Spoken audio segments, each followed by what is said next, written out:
تنم فرسودہ جاں پارا سے ہجراں یا رسول اللہ۔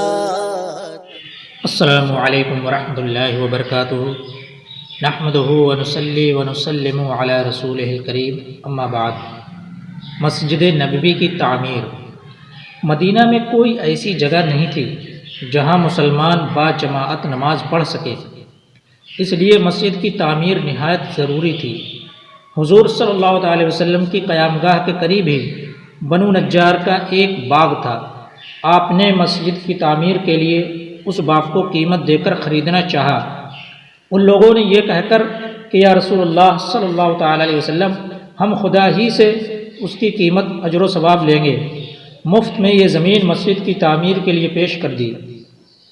لیکن چونکہ یہ زمین اصل میں 2 یتیموں کی تھی، آپ نے ان دونوں یتیم بچوں کو بلا بھیجا۔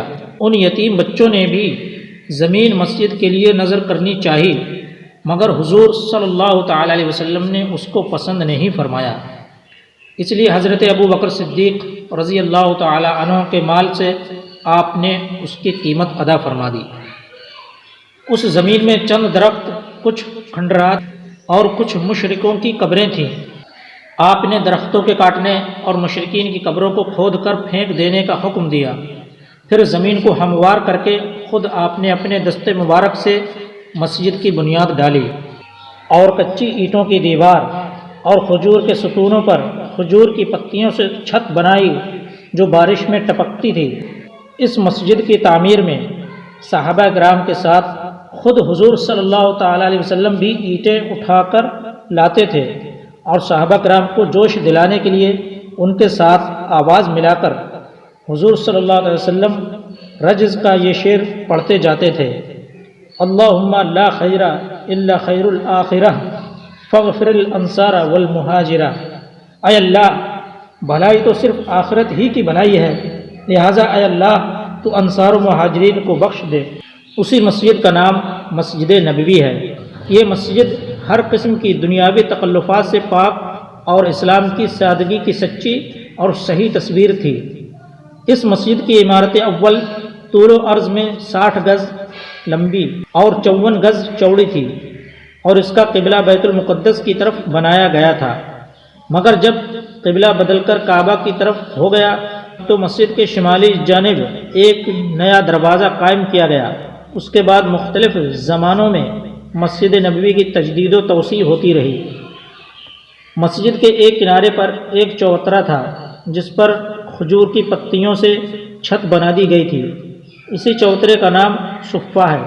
جو صحابہ گھر بار نہیں رکھتے تھے وہ اسی چوترے پر سوتے بیٹھتے تھے، اور یہی لوگ اصحاب صفہ کہلاتے تھے۔ ازواج مطہرات کے مکانات۔ مسجد نبوی کے متصل ہی آپ نے ازواج مطہرات کے لیے حجرات بھی بنوائے۔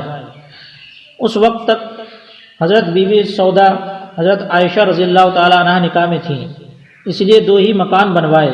جب دوسری ازواج مطہرات آئیں تو دوسرے مکانات بنتے گئے۔ یہ مکانات بھی بہت ہی سادگی کے ساتھ بنائے گئے تھے۔ 10 ہاتھ لمبے، 6 7 ہاتھ چوڑے، کچی اینٹوں کی دیواریں، کھجور کی پتیوں کی چھت، وہ بھی اتنی نیچی کہ آدمی کھڑا ہو کر چھت کو چھو لیتا۔ دروازوں پر کواڑ بھی نہ تھے، کمبل یا ٹاٹ کے پردے پڑے رہتے تھے۔ اللہ اکبر!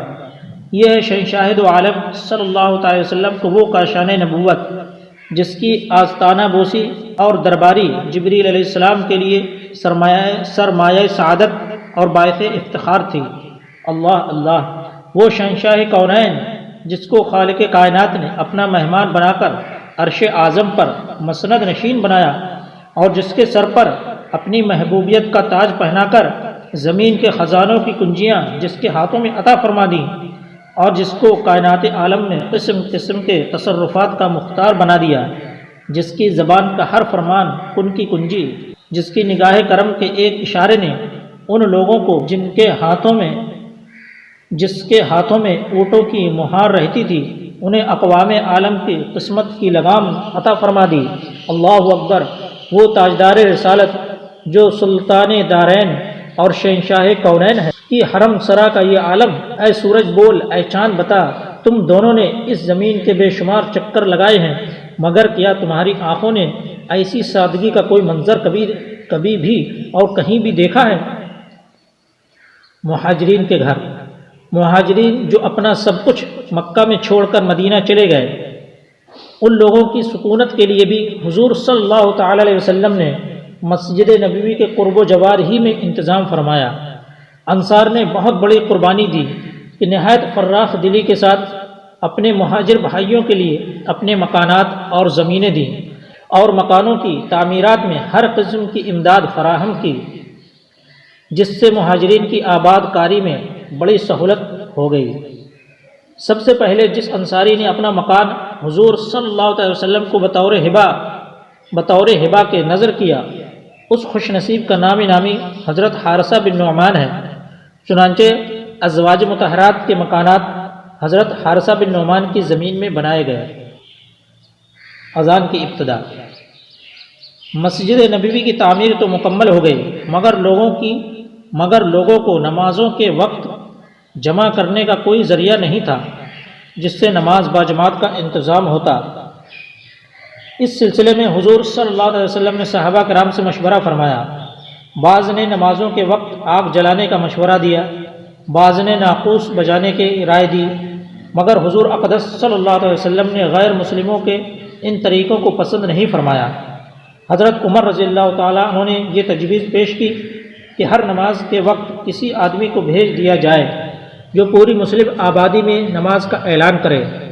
حضور صلی اللہ علیہ وسلم نے اس رائے کو پسند فرمایا اور حضرت بلال رضی اللہ تعالیٰ عنہ کو حکم فرمایا کہ وہ نمازوں کے وقت لوگوں کو پکار دیا کریں۔